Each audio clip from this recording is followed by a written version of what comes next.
తెలంగాణలో విస్తారంగా వానలు కురుస్తున్నాయి. ఇప్పటికే గత 20 రోజులుగా రాష్ట్రంలోని పలు జిల్లాల్లో వర్షాలు కురుస్తుండగా ఇప్పట్లో వానలు వీడిలా కనిపించడం లేదు. బంగాళాఖాతంలో ఏర్పడిన ఉపరితల ఆవర్తన ధోరణి కారణంగా తెలంగాణలో నేటి నుంచి 2 రోజులు భారీ వర్షాలు కురుస్తాయని హైదరాబాద్ వాతావరణ కేంద్రం అధికారులు వెల్లడించారు. కొన్ని జిల్లాల్లో కుండపోత వర్షాలకు కూడా ఛాన్స్ ఉందని చెప్పారు.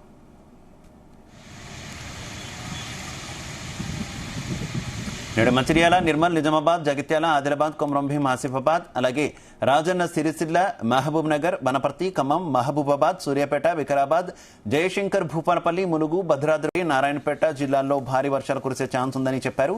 ఈ మేరకు ఆయా జిల్లాలకు ఎల్లో అలర్ట్ జారీ చేశారు.